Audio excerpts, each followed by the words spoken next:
Athens. The year is 347 before the Common Era. Inside a room where shadows stretch long against stone walls. The silence is almost absolute. A broad-shouldered man, his body carrying the weight of 81 years of thought, folds a small piece of paper with ceremonial precision. He slides it beneath his straw mattress, and, with a deep sigh, closes his eyes. Outside, the city is oblivious to the end of an era.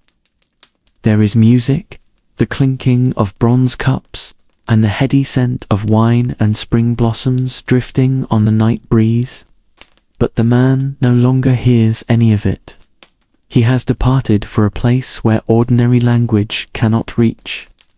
At dawn, his disciples would find only a cold body, but beneath the mattress, a secret, a poem. The philosopher who had burned all his poetry at 20 had returned, in his final breath, to the only voice that never abandoned him. But to understand that secret, we must look at the scars of a life that official history tried to sanitize. Before we cross through the gates of the academy, where Plato would find his destiny, I invite you to become part of this channel. If this kind of narrative, grounded in real events and delivered with the calm your night calls for, is what you're looking for, go ahead and subscribe. By leaving a like, you help keep this refuge of knowledge and peace alive for everyone who seeks rest.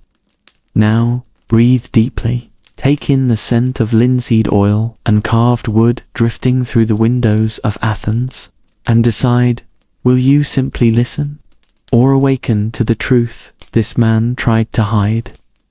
The name Plato has become synonymous with philosophy, but that word is, more often than not, just a label we use to avoid the effort of understanding chaos. Plato was not merely a desk-bound thinker. He was an aristocrat who renounced absolute power, a poet who set his own verses on fire in a public square, and a disciple who watched his master be executed by the state. He spent decades trying to build, in the architecture of thought, the perfect city that the real world, in its corruption, refused to become.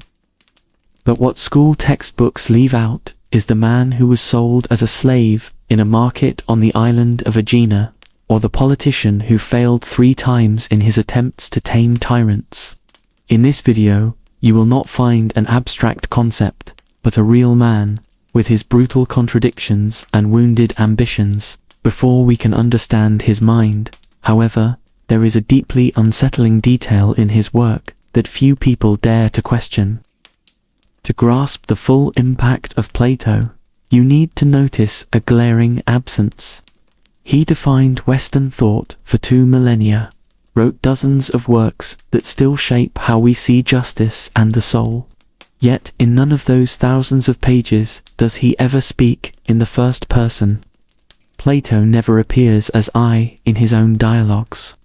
He hides behind masks, behind characters, behind the towering figure of his master. Why would the man who pursued absolute truth be so afraid to show his own face?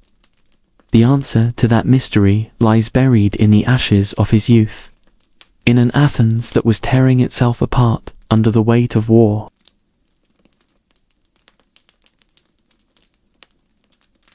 You are in Athens, in the year 428 before the Common Era. The city is not the monument of white marble and silence you see in photographs today. It is a living organism, loud and in a state of panic.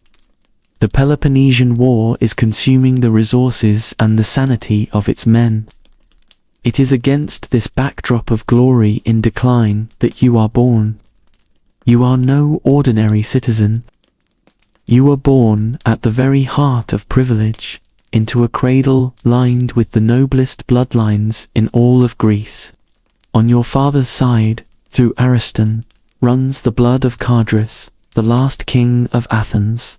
Through your mother Pyrrhiction, you descend from Solon, the lawgiver who gave the city its political soul. Your birth name is Aristocles, a tribute to your grandfather, but no one will call you that for long.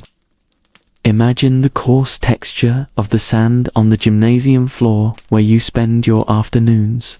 You feel the sweat mingling with the olive oil coating your skin for the pancration bouts. Your gymnastics teacher, a man with rough hands and a commanding voice, looks at the unusual breadth of your shoulders and the span of your forehead. Plato, he says. The broad one. The name attaches itself to you like a mark of destiny. You are the embodiment of the Greek ideal, kalakatathia, the perfect harmony between physical beauty and moral virtue. Your shoulders are wide enough to carry the expectations of a social class that believes it was born to rule. You grow up in a household where politics is not a topic for the morning paper, but the very air everyone breathes. Your father dies young, leaving a void that is filled by your stepfather Pyralamps, a close associate of Pericles, the man who rebuilt the Acropolis. At the dinner table, between the steam rising from fresh-baked bread and the glow of oil lamps, you listen to discussions about military strategy, democracy, and the fate of the colonies. Your cousins and uncles, men like Cretias and Charmides, are not merely relatives. They are the future architects of regimes, men who believe that order is superior to freedom and that power is a birthright. You watch the cold gleam in their eyes when they speak of the ignorant masses who decide the city's future out on the agora. Your education is the finest that gold and status can buy. You feel the cool touch of the wax stylus as you learn the meter of epic poetry. You apply yourself to geometry, where you discover an order that men cannot corrupt. But it is in poetry that you pour your soul. You write tragedies that you dream of seeing staged at the great theatre of Dionysus, in the shadow of the Acropolis. You want to be the next Sophocles, the next Euripides. You want your words to make the hearts of thousands of Athenians beat as one. At 18, you are a young man who has everything: the strength of an Olympic athlete, the bloodline of a king, and the sensitivity of a bard. Your path to political power is clear of all obstacles.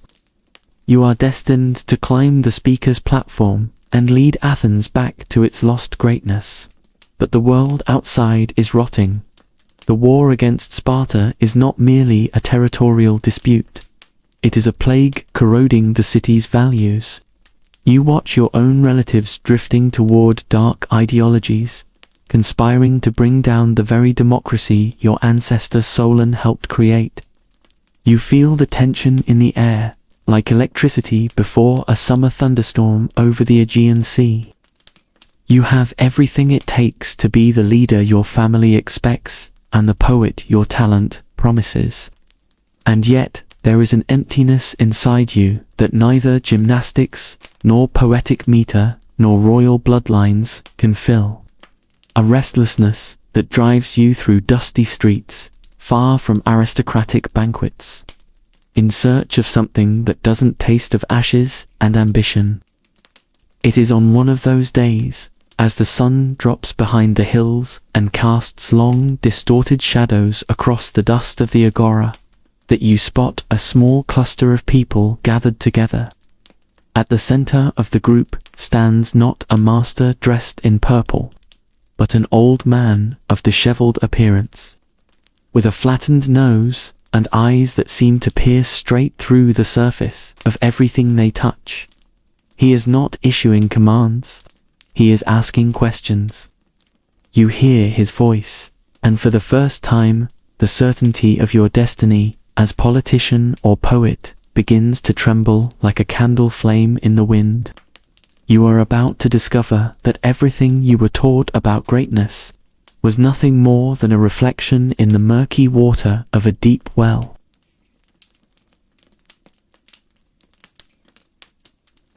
The sun of Athens is not merely a light, it is a weight. It falls upon the marble of the agora with a blinding whiteness, tearing violent reflections from the statues and columns. In the middle of this merciless brilliance, picture the young Plato, 20 years old, with the flawless posture of an elite athlete, moving through the crowd. Tucked under his arm are the scrolls of his tragedies, carefully metered verses he believes are his passport to literary immortality. He is the perfect product of a civilization that prizes form, lineage, and spectacle. But suddenly, the rhythm of his footsteps is broken by a sound that doesn't fit the city's harmony. A hoarse burst of laughter, followed by a question that hangs in the air like a challenge. At the center of a group of young aristocrats and curious onlookers stands a man who seems to be the opposite of everything Plato represents. Socrates does not wear fine linen tunics. His feet are bare and dusty from the roads, and his features are described by his contemporaries as those of a satyr, a creature of the wild, with bulging eyes and a flattened nose. He is not reciting poems or delivering passionate speeches about the war. He is asking a general what courage is, and a judge what justice is. And as they respond with the ready-made definitions they learned from books, Socrates, with a kind of cruel gentleness, dismantles each answer until all that remains is silence and confusion. Imagine the shock that courses through Plato's mind. He, who was trained to give answers, has just encountered a man who lives by questions. He catches the smell of sweat and human warmth rising from that circle of debate. The effect is immediate and, for his family, catastrophic. According to the biographical tradition that has come down through the centuries, Plato returns home that same night. A fire is burning in the inner courtyard. He looks at his manuscripts, at the tragedies that embodied his ambition to become Athens's greatest bard, and throws them into the flames. As the smoke from his verses rises toward the sky, he murmurs an invocation to Hephaestus, god of fire, asking him to consume his past. From that moment on, he is no longer the heir of a political bloodline, he is a disciple. The 8 years that follow are a full immersion into a world where nothing is what it seems. Plato follows Socrates through the streets, at banquets, and in the gymnasiums. He learns that philosophy is not a set of doctrines to be memorized, but a way of life, a kind of gymnastics of the soul. He feels the rough texture of the stone where they sit and argue until dawn. He listens to the timbre of Socrates' voice, a man who never writes a single line, preferring instead the living, volatile nature of the spoken word. The relationship between the two is one of deep asymmetry. The master, who repeatedly insists that he only knows that he knows nothing, and the disciple, who absorbs every irony, every silence, and every twist of logic. During this period, Plato watches the democracy of Athens begin to falter. He observes the sophists, those professors of rhetoric who charge small fortunes to teach young men how to win arguments, regardless of where the truth lies. He sees the difference between opinion, which glitters like fool's gold, and knowledge, which is difficult and heavy as iron. Socrates teaches him that the majority can be wrong, and that the human soul is the most important battlefield of all. For the young aristocrat, the Socratic method is like a blade that strips away the layers of arrogance his education had imposed on him. He begins to see politics not as a game of influence, but as a moral responsibility that demands a prior purification of the mind. Meanwhile, the atmosphere in Athens becomes suffocating. The city has lost the war to Sparta, and humiliation has curdled into paranoia.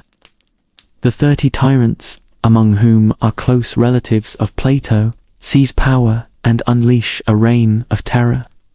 They attempt to implicate Socrates in their crimes, ordering him to arrest an innocent citizen. Socrates refuses, simply walking back home, risking his own life on a matter of principle. Plato watches all of this with a mixture of horror and admiration. He sees his own family members turn into monsters, and his master turn into a secular saint.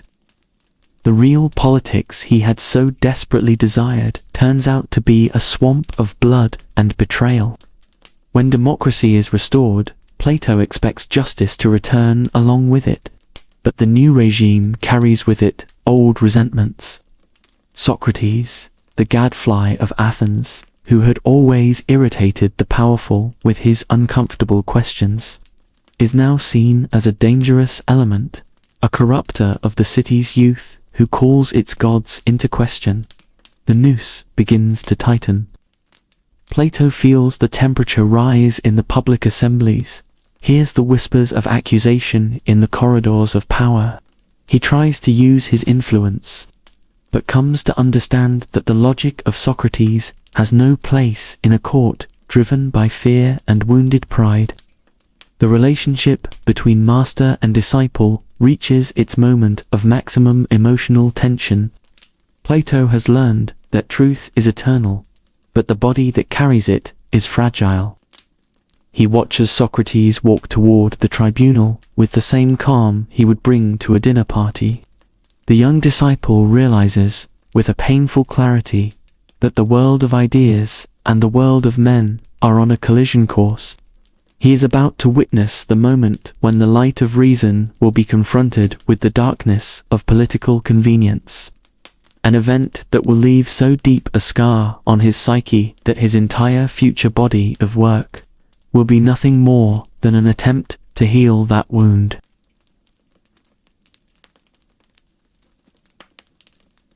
The air on the morning of the trial is heavy, saturated with the humidity rising from the sea and the dust of thousands of sandals belonging to citizens making their way to the Heliaea court.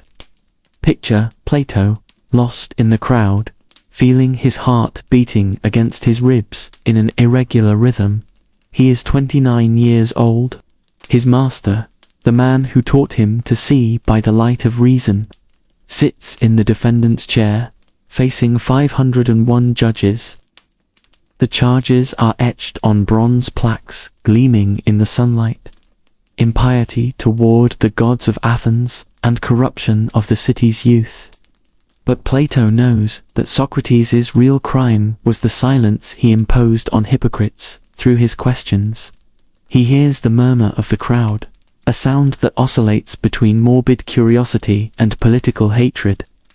Socrates rises to speak in his own defense. He does not use the honeyed rhetoric of lawyers. His voice is firm, almost defiant. He tells the judges that he cannot stop philosophizing, because an unexamined life is not worth living. Plato watches, his throat tightening, as his master's brutal honesty seals his own fate. When the first vote is announced, Socrates is convicted by a narrow margin. But it is in the second vote, after he ironically suggests that, instead of a punishment, he should be rewarded with free meals at the Prytaneum, as if he were an Olympic hero, that the death sentence is confirmed by an overwhelming majority. A difference of 59 votes turns a philosopher into a martyr. The 30 days that follow are an agony in slow motion. Due to a religious mission to Delos, the execution is postponed. Imagine the cold of the stone prison walls as Plato visits his master every day. The smell of mildew and damp straw stands in sharp contrast to the unshakable serenity of Socrates. His friends offer him an escape plan. The guards have already been bribed, and the ship is waiting in the harbor. But Socrates refuses. He argues that the laws of his city are like his parents, and that to flee would be to betray the agreement he has honored for 70 years. Plato listens to these arguments with a mixture of fury and admiration. How can the most just man in Athens submit to so unjust a law? The final day arrives. The sun begins its descent over the hills of Athens.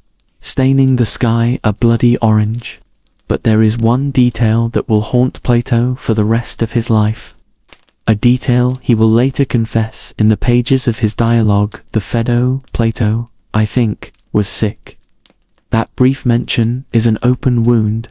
He was not there at the moment his master needed him most, or perhaps the moment he himself most needed to witness the end. His body failed him. A fever or a nervous collapse kept him from climbing the steps of the prison on that final afternoon. Picture him lying on a bed somewhere in the city, listening to the terrible silence that fell after sunset, knowing with absolute certainty what was happening. Inside the prison, the executioner enters carrying a cup of hemlock. Socrates drinks the poison with the same composure with which he might drink a cup of wine at a banquet. He feels the cold rising from his feet, up through his legs, toward his chest. He lies down, covers his face, and in his last moment, remembers a debt. Crito, we owe a rooster to Asclepius. Don't forget to pay that debt. Asclepius was the god of medicine. In requesting the sacrifice, Socrates suggested that death was the cure for the illness of earthly life. The silence that follows his final breath is the sound of the birth of Western philosophy. For Plato, the news of Socrates' death arrives like a physical blow. The democracy he had been taught to respect has just murdered truth. He feels the scent of hemlock soaked into the very idea of justice. The trauma is total and foundational. From this day forward, Plato is no longer merely a disciple. He becomes the guardian of a ghost. He looks out at the agora and no longer sees a space for debate, but a slaughterhouse of intellects. The question that haunts him, and that will keep him from sleep for months, is a single one. How could the most civilized city in the world kill the most just man it ever produced? This execution alters the trajectory of human history. Had Athens not killed Socrates, Plato might well have returned to politics and become nothing more than another forgotten ruler. But the hemlock acted as a catalyst. It destroyed his faith in the politics of men and forced him to seek a justice that didn't depend on votes or corrupt tribunals. He feels a profound nausea before the institutions of his homeland. The fever that kept him away from the prison transforms itself into a cold and dangerous clarity. Athens has become a dangerous place for the friends of Socrates. The air is thick with resentment and veiled threats. Plato understands that if he stays, his silence will be read as complicity and his words as treason. He must leave. He must wash the smell of death from his lungs and find a place where reason can breathe without being smothered by convenience. He closes the door of his aristocratic home, leaves behind the privileges of his bloodline, and walks toward the harbor. Exile is not a choice. It is a necessity of spiritual survival. He is about to begin a journey that will take him to the edges of the known world, in search of an answer that Athens tried to bury along with Socrates.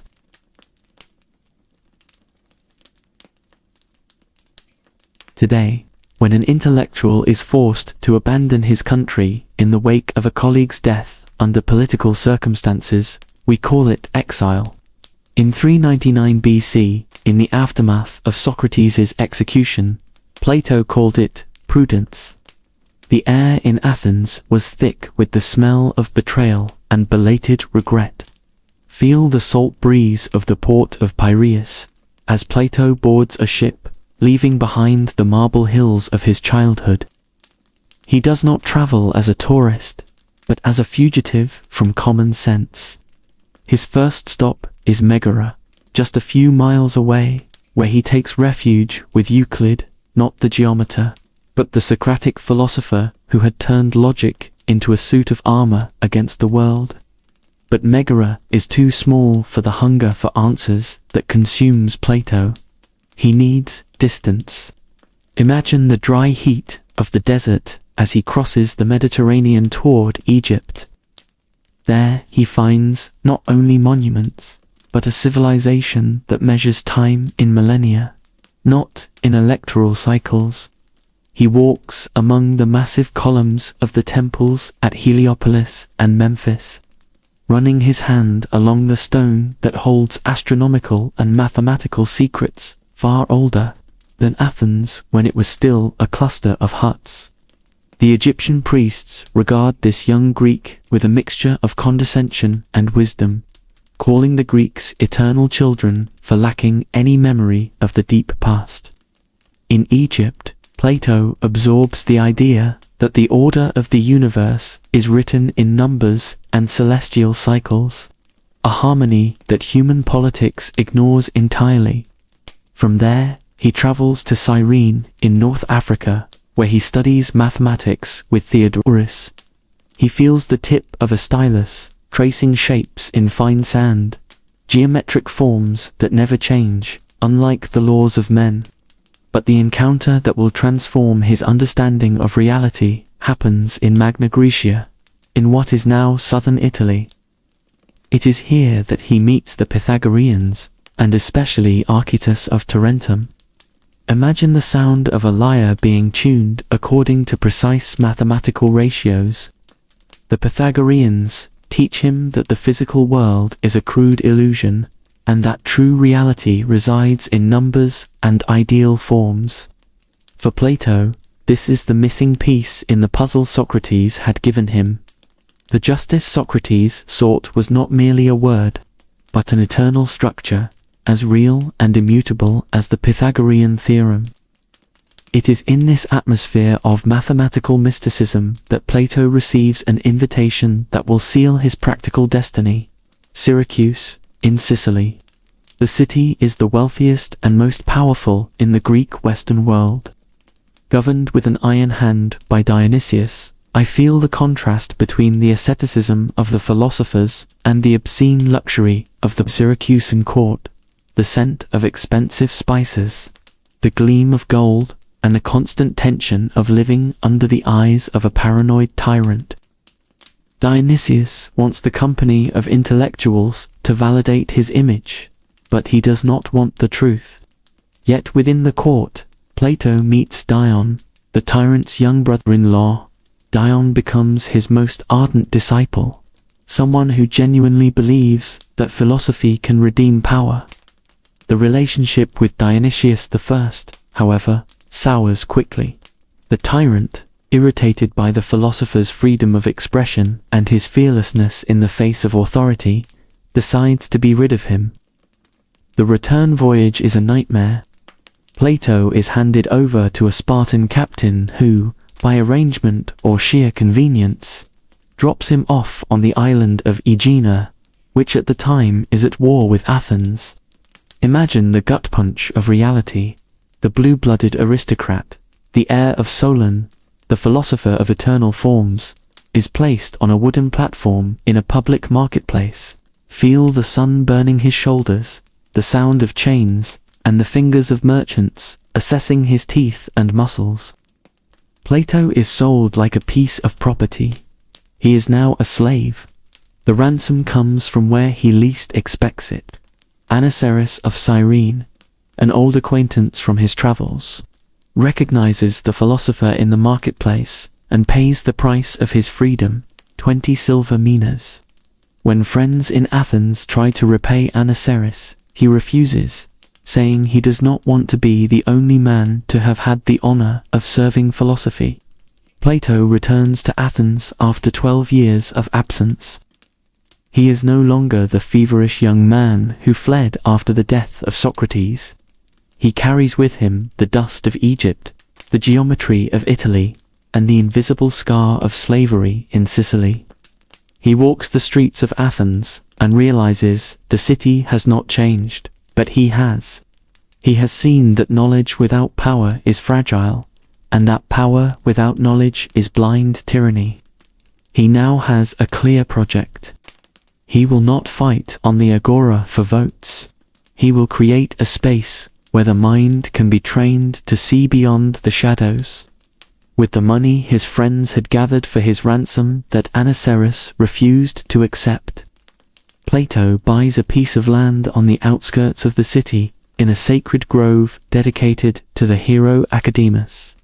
He feels the cool shade of the olive trees and the silence that separates him from the noise of political factions. He is about to found something the world has never seen. The exile is over, but the true journey is only beginning. He no longer seeks truth solely for himself. He is going to build the forge in which the future leaders of humanity will be shaped. He is going to plant the seeds of an institution that will outlast empires and tyrants. He is going to found the academy.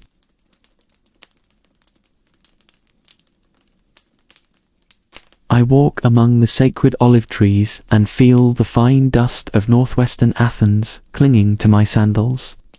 The air here, in the gardens that once belonged to the hero Academus, is different from the heavy, corrupt air of the agora. It smells of fresh earth, pine resin, and, above all, of time. I was there when he purchased this land with the money that fate, through the hands of Anaceris, had returned to him. I watched Plato transform a public grove into the first sanctuary of the intellect the Western world would ever know. They did not raise high stone walls to separate it from the world, but rather drew an invisible boundary made of rigor and geometry. I remember perfectly the inscription he had carved above the entrance gate. My finger traced the groove of the letters cut into the marble. Let no one ignorant of geometry enter here. It was not a sign of exclusion for the humble, but a test of self-discipline. He told us that without the discipline of numbers, the mind is nothing but a boat adrift on the opinions of others. I watched young men arrive from every corner of Greece, from Chalcis, from Ephesus, from Tarentum, drawn not by the promise of a government post, but by the promise of a clarity that hurts. Life here does not follow the rhythm of the lecture-style classes the sophists sold for gold coins. At the academy, the master does not sit on a throne to dictate truths. I watched Plato walk for hours on end beneath the shade of the trees, his hands clasped behind his broad back, tossing out questions that made us stumble over our own assumptions. The method is dialogue, refutation, the collision of ideas until the spark of truth leaps out. The sound of discussion is constant, voices rising, long pauses of reflection, and the occasional laughter of someone who has just discovered that their certainty was nothing more than a shadow on a wall. I was there for the moment when a 17-year-old from Stagira crossed through that gate. His name was Aristotle. He carried a gaze that refused to accept mystery without dissecting it. I watched the relationship between him and Plato grow into a productive and silent tension. Plato called him the reader, while the rest of us sought the supreme good in the stars and pure forms. Aristotle turned his eyes downward, toward the earth, toward plants and animals. I could feel, in the shiver of the breeze moving between the columns, that the history of thought was being divided right there. The master who looks upward and the disciple who looks forward. In this community, there is no private property for those who pursue the heights of knowledge. We eat together, simply sharing bread and olives as the sun sets behind the hills. Plato believes the academy is his political answer to the murder of Socrates. He used to tell us, with a voice that carried the melancholy of someone who had watched his master die, that if the city cannot be governed by philosophers, then philosophers will govern thought until the world changes. I watched him right through the early hours of the morning, under the trembling light of a small oil lamp, turning the garden into a laboratory where the future philosopher ruler was being forged. I feel the cold of early morning as I watch the students drawing geometric figures in the sand of the courtyard. Here, mathematics is not merely calculation. It is a ladder toward the divine. Every circle traced is an attempt to capture the perfection that does not exist in the physical world, but that our souls recognize from some forgotten place. I watched the academy become a magnet for the brightest minds, but also a thorn in the side of Athens's politicians, who viewed us as dangerous dreamers or useless aristocrats. I lived 20 years in these gardens before seeing the first cracks in the harmony. I watched Plato grow old, his hair turning as white as the marble of the Acropolis, but the fire in his eyes never faltered. He believes this space is the only refuge against the darkness of ignorance that swallowed Socrates.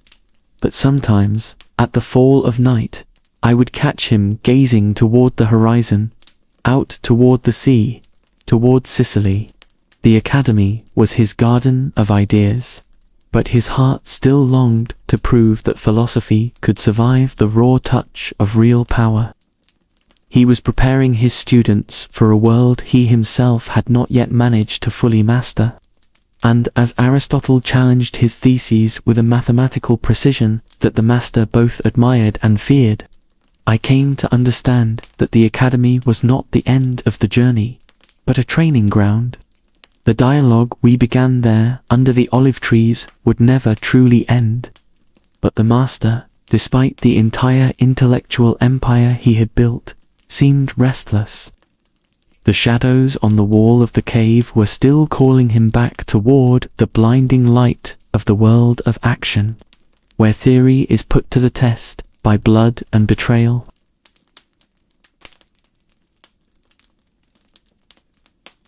Imagine that you are holding in your hands something that defies every category you know. It is not a dry treatise, nor a rule book, nor an epic poem about distant gods. What lies before you, inscribed on rolls of papyrus that smell of dry reed and fresh ink, is something alive.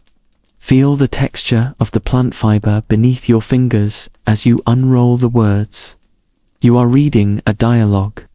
But make no mistake, you are not a mere spectator. Plato wrote these works to place you inside the scene, so that you feel the warmth of the Athenian sun on your back and taste the wine diluted with water at a banquet that stretches until dawn. You enter the symposium.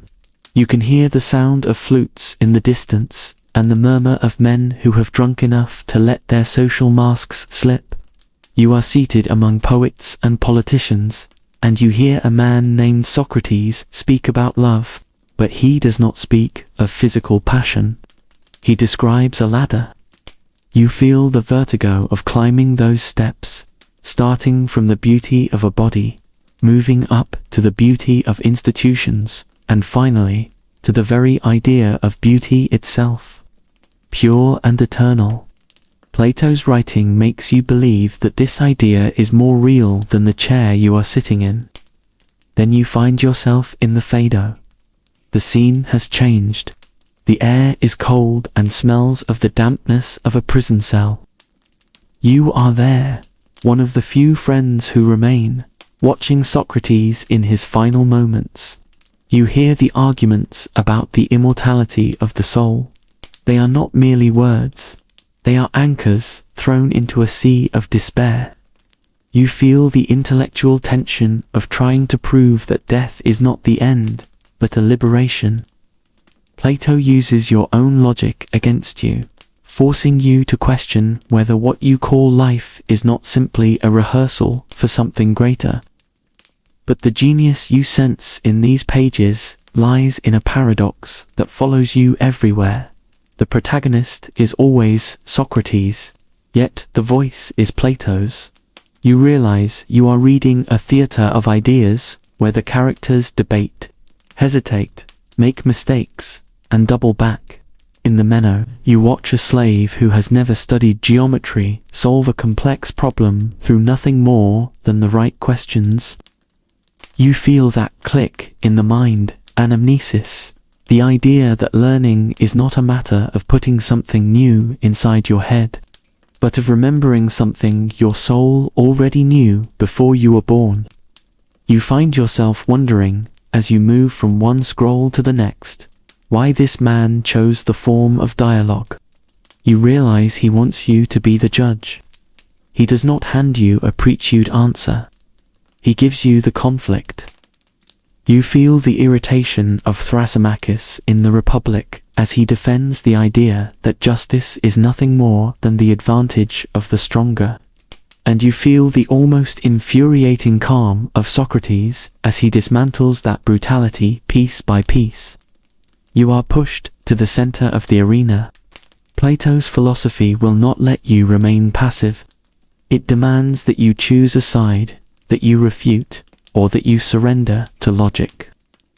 Now feel the weight of the central question that runs through all of these works. What is real? You look at the shadows cast by candlelight on the wall of your room and recall the allegory he described. Are you in the cave? Are your opinions nothing more than echoes of voices you have never even heard?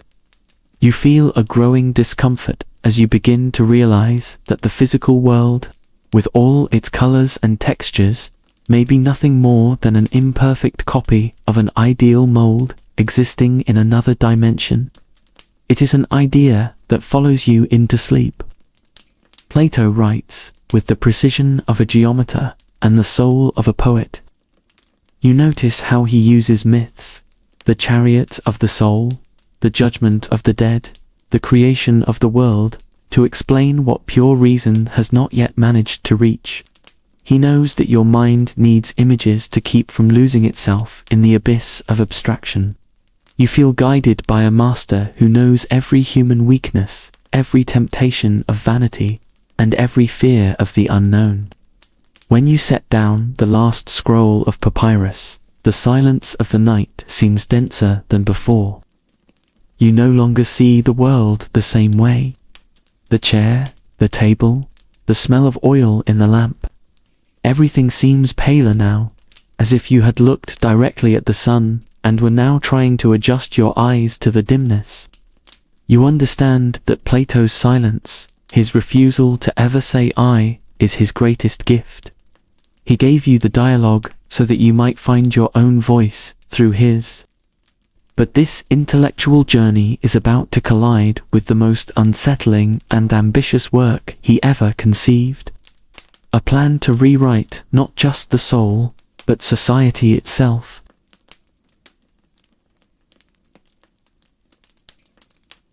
The work Plato begins writing around the age of 50 is not merely a book. It is a cathedral of thought, built to resist the erosion of centuries. The Republic emerges as the culmination of all his pain and all his discoveries. He is no longer simply recalling Socrates. He is using his master's voice to project a utopia that is at once a refuge and a warning. The dialogue is set at the house of Cephalus in Piraeus, but the true stage is the human soul. Imagine the sound of voices rising as they debate the nature of justice. What begins as an ethical conversation rapidly becomes a radical reconstruction of social reality. At the center of this work stands the most famous image in the history of philosophy, the allegory of the cave.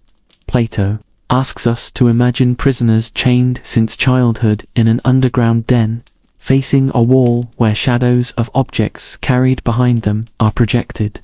For these men, the shadows are the only truth. Feel the smell of dampness and the heat of the fires casting those illusions. When one prisoner is freed and forced to climb toward the sunlight, the pain in his eyes is unbearable. The light of truth is not an immediate comfort, it is a trauma. The man who emerges from the cave realizes he has lived a lie. But when he tries to return to free his companions, he is mocked and possibly killed. Plato is here describing the fate of Socrates and the mission of the academy, to lift humanity out of the twilight of opinion doxa into the brightness of knowledge episteme.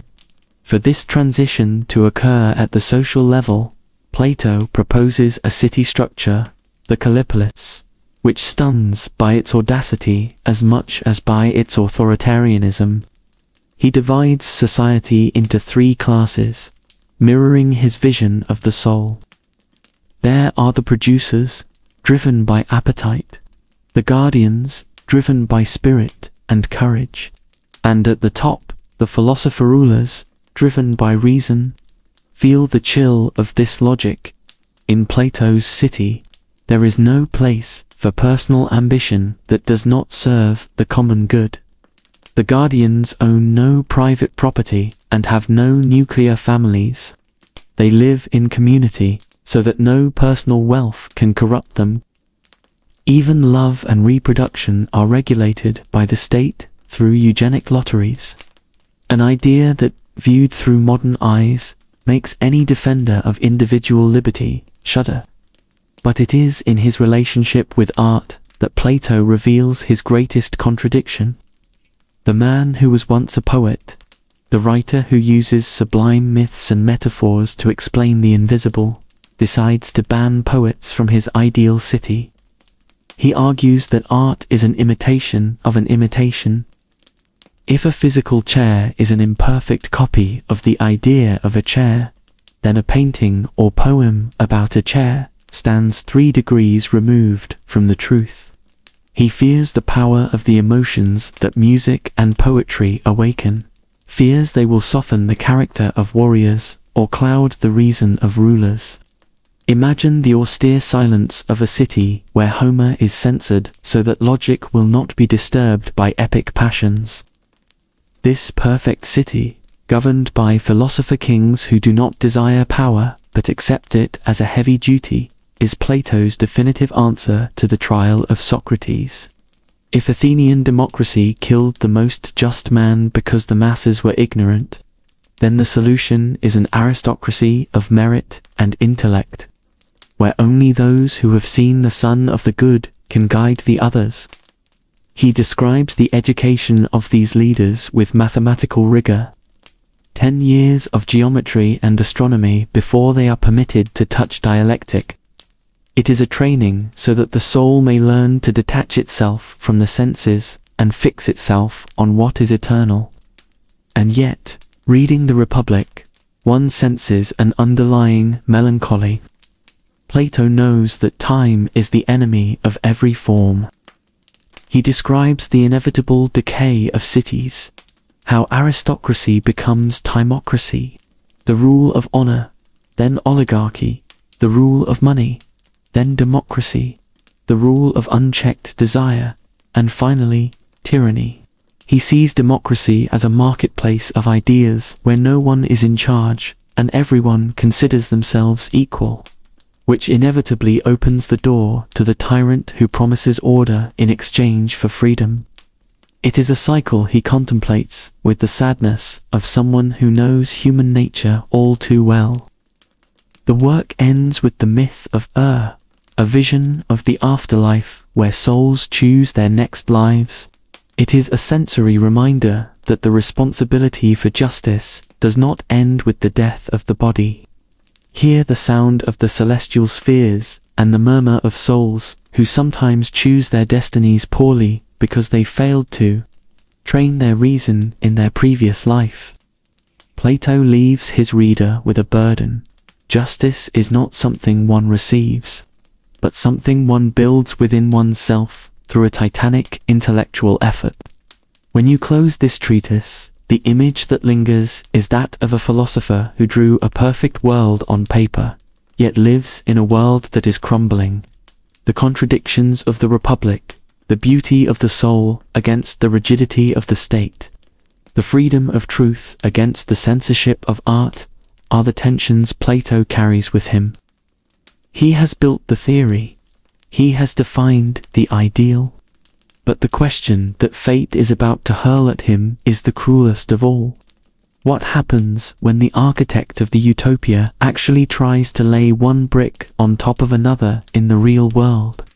The answer will not come from Athens, but from across the sea. where a throne awaiting a master will lead him to his greatest challenge and his deepest disillusionment. Wait, you have just heard the most ambitious thought Plato ever produced. The perfect city. Philosophers in power. The allegory of the cave. The visible world as shadow of the real one. And now there is a question that most people never ask. If Plato genuinely believed all of this, if he truly thought philosophers should govern, why did he never govern Athens? Why did he stay in the academy writing instead of acting? The answer is that he tried. 3 times. And what happened on those 3 attempts in Sicily will change the way you understand everything you have heard up to this point. He was about to discover that the dust of Syracuse is far harder to shape than ideas on paper.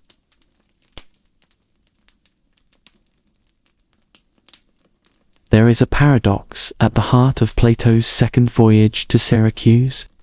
The man who wrote that philosophers should govern cities, and who knew, from the bitter experience of his youth, that tyrants are dangerous animals, boarded a ship bound for disaster with an almost mystical conviction. The year is 367 before the Common Era. Dionysius I, the old tyrant who once sold him into slavery, is dead. The throne now belongs to his son Dionysius II, a 30-year-old who has inherited an empire but none of his father's discipline. Feel the swell of the waves as the philosopher, now 60 years old and carrying the weight of a legend on his shoulders, crosses the Ionian Sea. He does not travel out of a hunger for gold, but out of a debt of friendship and an intellectual stubbornness.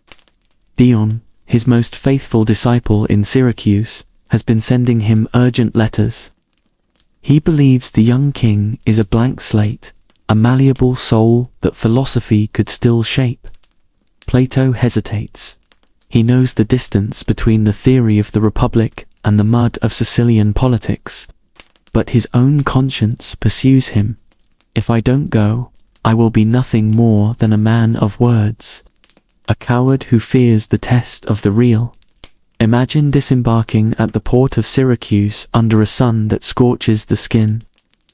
The gleam of the royal guard's armor and the suffocating luxury of the palace at Ortegia are the absolute opposite of the austerity of the Academy's olive groves. At first, it seems like a miracle. The young Dionysius II is dazzled by the prestige of the Athenian master. The palace transforms itself. Imagine the sound of styluses scraping in fine dust spread across marble floors as courtiers, eager to please the king, attempt to draw triangles and circles. Geometry has become the fashion at court. The scent of incense mingles with the sweat of intellectual exercise. Plato tries to teach the king that power is not the right to satisfy every desire, but the responsibility to govern oneself before governing others. He attempts to turn him into a philosopher king, one step at a time, beginning with logic and temperance. But the palace of a tyrant is a nest of vipers that never sleep. The old guard's advisors, led by the historian Philistus, watch Plato's influence with a silent hatred. They whisper in the young king's ear that Dion and Plato are scheming to weaken him with philosophy so they can steal his throne. Feel the shift in temperature in the audience chambers. Dionysius II's laughter grows shorter. His eyes, once full of admiration, now glitter with the paranoia that is the blood inheritance of every tyrant. The crisis explodes for months after Plato's arrival. Dionysius intercepts a letter from Dion, and in a fit of fury, banishes his own brother-in-law from Syracuse, confiscating his estate. Dion is sent into exile in Greece. Plato now finds himself in a terrifying situation. He is the guest of honor of a man who has just betrayed his closest friend. Picture the philosopher detained in the palace, surrounded by luxury but watched by armed guards. He is no longer a master. He is a luxury hostage. Dionysius, too, does not want to learn philosophy. He wants exclusive ownership of Plato, the way one might possess a rare statue by Phidias, to put on display for visitors. The tension between the philosopher and the tyrant becomes an exhausting psychological game. Dionysius demands total love and loyalty, yet refuses to practice the virtue Plato requires of him. Hear the sound of their late-night debates, the king often drunk, weeping and swearing he will be a good disciple, only to order executions or depraved banquets the very next day.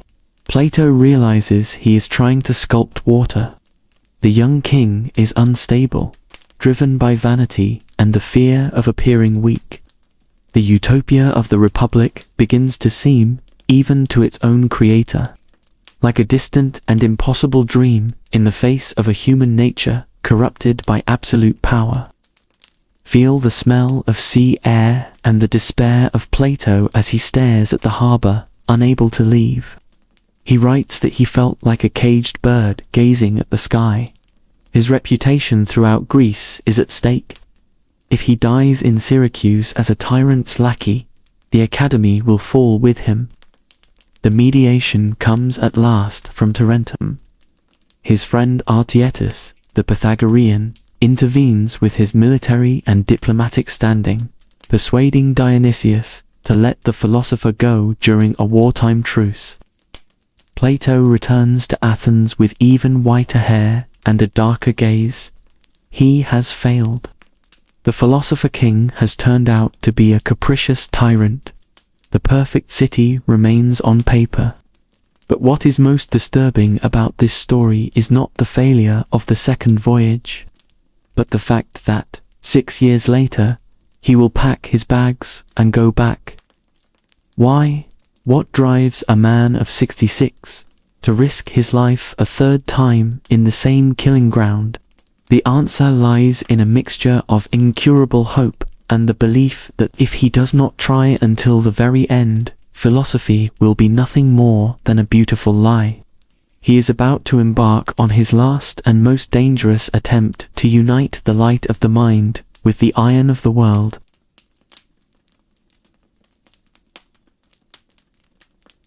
Today, when we watch someone repeat the same tragic mistake for the third time with an unshakable conviction that this time the outcome will be different, we hesitate between calling it hope and calling it blind stubbornness.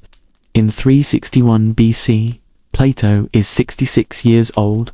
He is the most respected mind in the Greek world, the master of the academy, a man who has nothing left to prove to the intellect. And yet, he packs his bags again. Feel the weight of his woolen garments and the creak of the ship's planks as he embarks, for the last time, toward Sicily. Why? The answer lies not in cold logic, but in a promise of redemption. Dionysius II has sent him a war galley and inflamed letters, swearing that if the master returns, he will reconcile with Dion and finally surrender his soul to the discipline of philosophy. Picture the philosopher on deck, gazing at the horizon where Mount Etna smokes. He knows he risks turning himself into a caricature of everything he stands for. But Dion, in exile in Athens, pleads with him to go. The Pythagoreans of Tarentum guarantee his safety. Plato feels that to refuse would be to admit that his republic is a biological impossibility, a sandcastle that collapses at the first contact with human nature.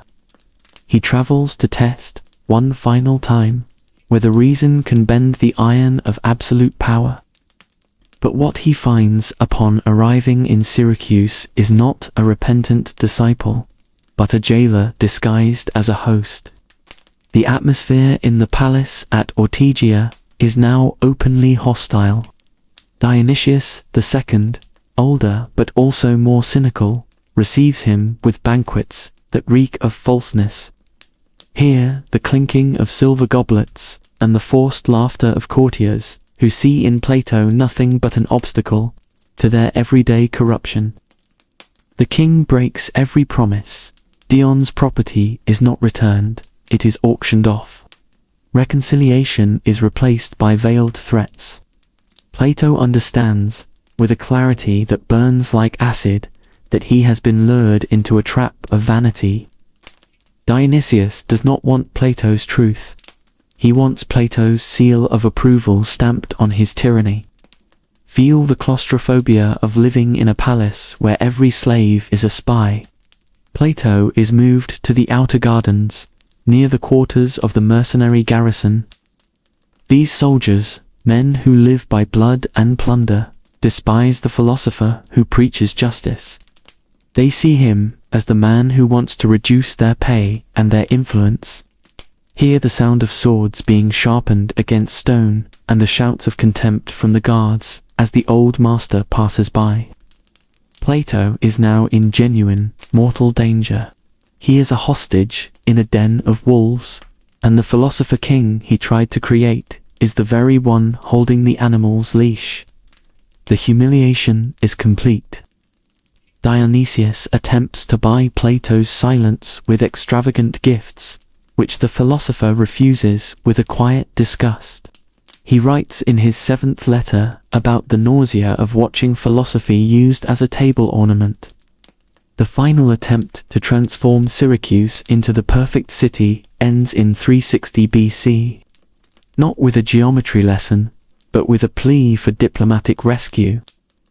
Archytas of Tarentum has to dispatch a warship and an official message demanding Plato's immediate release to prevent open conflict between the cities.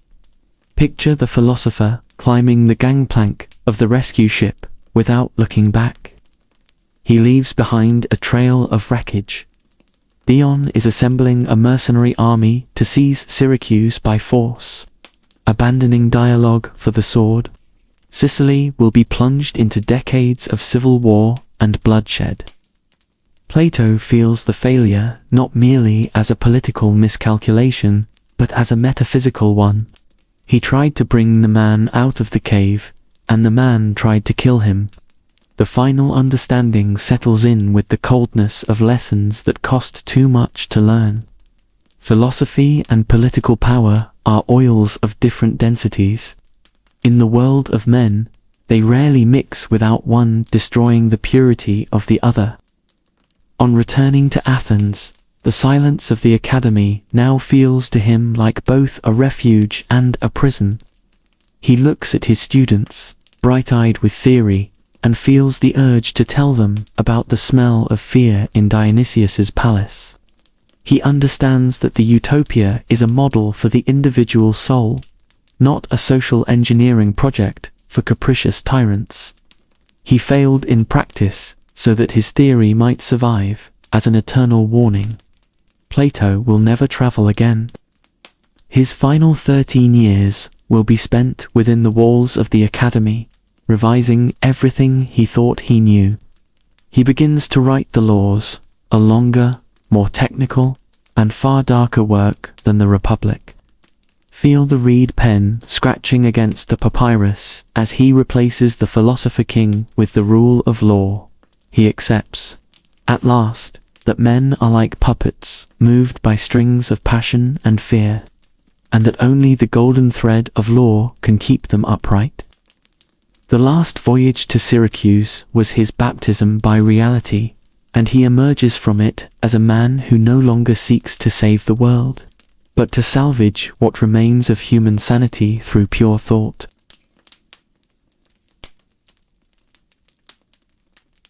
I watch him now, as the autumn sun filters a tired golden light through the olive leaves. Plato no longer walks with the long stride of the athlete who once commanded the agora. His shoulders, the ones that gave legend to his name, seem now to carry the weight of every city he could not save. I have been at his side in these final years at the academy, feeling the silence that settled over him after his definitive return from Sicily. He does not speak much about the tyrants or the chains. He speaks about what remains when everything made of flesh and bone fades away. In these days, the master seems to inhabit a plane that we, the younger ones, only glimpse in moments of deep abstraction. The constant scratch of pen against papyrus can be heard through the early morning hours. He is writing the I have seen his diagrams of the cosmos, where the world is not an accident of atoms, but the work of a divine craftsman, the demiurge, who shaped chaotic matter by gazing at an eternal model. I feel a chill listening to him describe the universe as a living creature, endowed with a soul that pulses in mathematical harmony. For him, astronomy has ceased to be the study of lights in the sky and become the reading of the mind of God. But what strikes me most is the change in the tone of our discussions. The vibrant confidence of the Republic has given way to a technical sobriety, almost severe in its rigor. He is drafting the laws, his longest work, and I watch his hand tremble slightly as he traces rules for a possible city made of fallible men and not ideal kings. He tells me, with a gaze that seems to pass straight through the walls of the academy, that the human soul is like a pair of horses, one white and noble, yearning for the heights, and one black and rebellious, pulling us down into the mud of our passions. The charioteer reason must fight every second to avoid losing control. I feel the growing tension in the garden when Aristotle approaches. The reader, as the master calls him, is no longer the submissive young man of earlier days. I have watched them argue for hours under the colonnade. Aristotle, with his precise and cutting voice, challenges the very existence of the world of forms. He points to a flower and says that beauty resides in the flower itself, not in some abstract idea in another world. Plato listens with a melancholy patience. He sees in his most brilliant disciple the seed of a revolution that will one day bring down his entire intellectual edifice. It is the pain of a father who watches his son reject the inheritance in order to build his own path. And yet, the master does not silence him. He knows that dialogue is the only fire that keeps truth alive. The smell of resin and aged parchment permeates his small room. Many times I find him gazing toward the horizon where the mountains of Athens meet the sky. He speaks to us now about death, not as an ending, but as a catharsis, a purification. He believes the soul is a prisoner of the body, a divine spark that fell into matter and spends its life trying to remember its origin. To learn is to remember, he repeats, as he guides us through the labyrinths of memory. I have watched him touch a simple object, like a bronze cup, and explain that the idea of the cup will survive long after the metal has been melted down and the craftsman forgotten. In this final phase, Plato seems to be preparing for his own departure. He arranges the academy to survive without him, naming his nephew Speusippus as his successor, a decision that leaves a shadow of disappointment on Aristotle's face. I sense that the master no longer belongs entirely to this time. He lives among the pure forms, the perfect polyhedra, and the harmonies of the spheres. The politics of Athens, the rumors of war with Macedon, the intrigues of the agora, all of it now seems to him like the distant hum of insects that do not understand that winter is coming. There was one night when I saw him alone in the garden, under the light of a full moon that made the marble of the statues almost ethereal. He was not reading or writing. He was simply listening to the wind in the olive trees. I felt that he was having his final dialogue, not with a man, but with the very silence he had spent his life pursuing in his texts. He once confided in me that the most important things could never be written, because the soul only grasps them when the light of intuition explodes suddenly, like a flame leaping from one fire to another.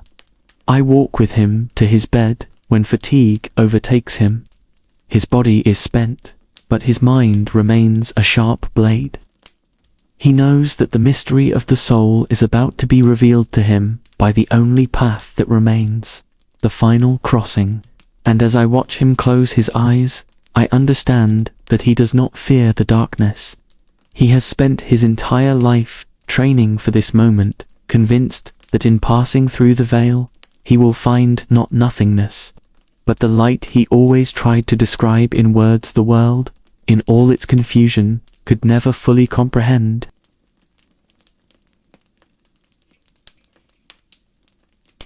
Plato dies at 81, an age that in 4th century Athens was no longer merely old age, but a kind of biological monument. The accounts of his end diverge with the consistency of all lives that began transforming into myth before the final breath had even been drawn. Some ancient biographers, driven by a desire for a harmonious conclusion, tell us that he passed away during a wedding banquet, surrounded by laughter and the glint of goblets, departing with the smile of one who knows that the feast of earthly life is only the preface to a far greater celebration. Others, closer to the austere reality of the academy, describe a quiet death in sleep, a gentle transition in which the soul simply detached itself from the body, like a leaf letting go of the olive tree on a windless late afternoon. But there is one detail that runs through every account, a particular note that gives this ending an air of mystery and poetry. It is said that while Plato's body was being prepared for the funeral rites by his closest disciples, one of them found something beneath the straw mattress where the master had rested. Imagine the dry touch of papyrus and the sound of the paper being unfolded for the first time. It was not a treatise on justice, nor a proposed amendment to the laws of Athens.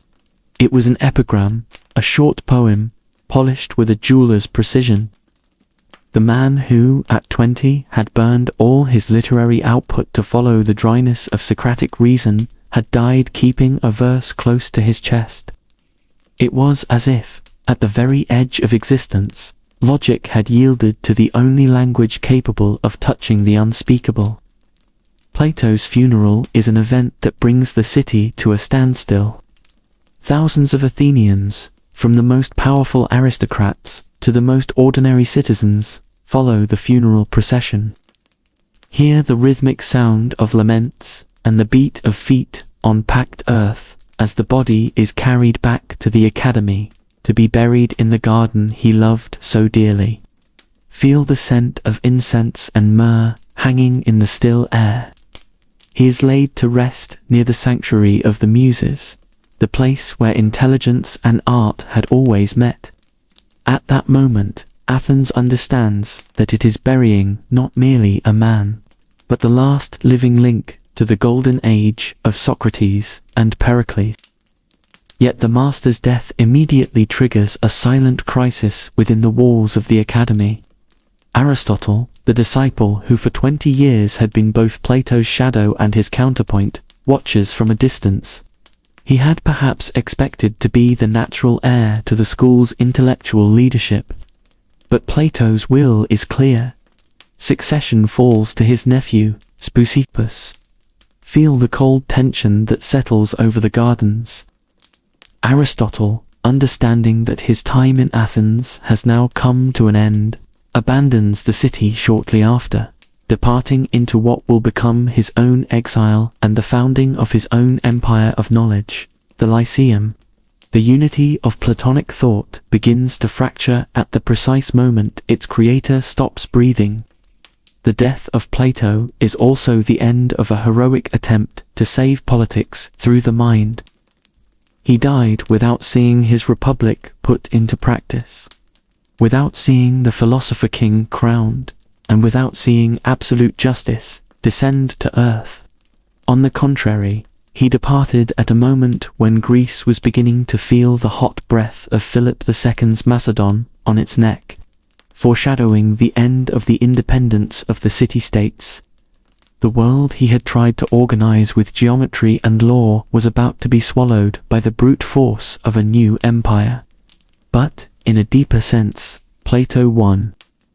Feel the texture of the marble on his gravestone, where it was inscribed that his soul had risen to the gods. He left behind no armies, no territorial conquests, no dynasty of kings. He left only scrolls of papyrus. But those scrolls contained the DNA of every civilization that would follow. His death was the birth of an authority that no tyrant could sell or imprison. He proved that a man can be defeated in Syracuse and still conquer the world through a dialogue. As the disciples seal the tomb, silence returns to the academy. The olive trees continue to whisper in the wind, indifferent to the absence of the man who had used them as the backdrop for the deepest conversations in history. But the poem beneath the mattress endures as a reminder. At the end of all deductions, all formulas, and all laws, what remains is beauty.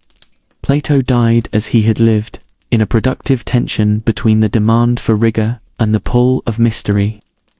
He closed his eyes to the shadows of the cave, confident that the light he had glimpsed for 80 years was not an illusion, but the only reality that truly mattered. And in the stillness of his garden, the seed of his voice began to germinate, ready to cross millennia of darkness until it found the next reader willing to wake up. Plato died in 347 BC, but the academy he founded defied time, remaining open for nearly 900 years until it was shut down by Emperor Justinian in 529 AD. A moment many consider the symbolic end of classical antiquity, and yet his true empire was invisible. Through St. Augustine, his forms shaped the soul of Christianity. Through the Renaissance, his geometry inspired the scientific revolution. He created the distinction between what appears to be and what is, providing the lenses through which the Western world still perceives reality, ethics, and the human spirit. What Plato left us was not a dogma, but a question that refuses to fall silent. He was the aristocrat who renounced bloodlines for thought, the poet who found the meter of the universe in reason, and the disciple who transformed grief into light. From his master Socrates, he inherited doubt. From his travels, precision, and from his failures, resilience. In the end, the poem beneath the mattress reveals the ultimate truth. Philosophy is the titanic attempt to give a name to what is eternal. He taught us that although we live among shadows, we carry within us the spark needed to look directly at the sun. If this journey through the mind of Plato has brought you a little clarity or peace tonight, consider subscribing for more stories like this one.